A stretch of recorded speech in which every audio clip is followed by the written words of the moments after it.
purpose of facilitating the pilots on the flexible learning programme was really for our colleagues, stakeholders, a wide range of stakeholders, staff or students, to submit ideas for how they could see the principles of flexible learning being put into practice. We recognise that the flexible learning programme is transformative, and that can raise some challenges around existing processes and practices. So flexible learning is really beneficial predominantly to our learners, because ultimately we want to provide increased access to learning at the University of Manchester, and to do that we've got to give more choice in the way people access that study, the pace through which they access, and also the pathways they navigate through that learning experience.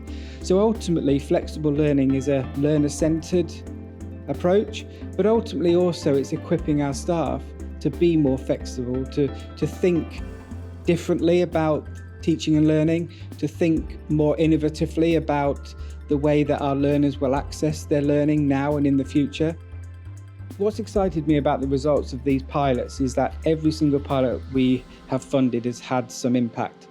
These pilots fundamentally have allowed those individual staff with an idea to bring that to life in a learning and teaching context.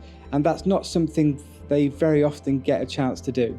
And so I think the real value of these pilots has been enabling those staff and our students to really move forward something that they are interested in that was aligned to flexible learning.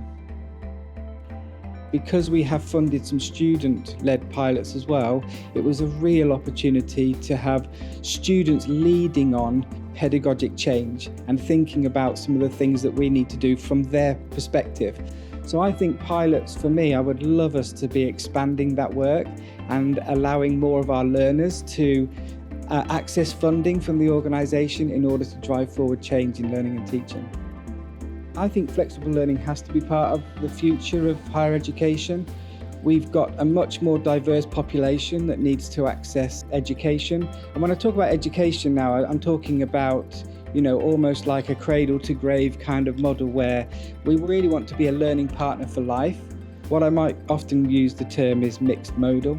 So a 21st century university should be mixed modal in the sense that anyone should be able to access the university and an experience of learning through whatever mode they choose.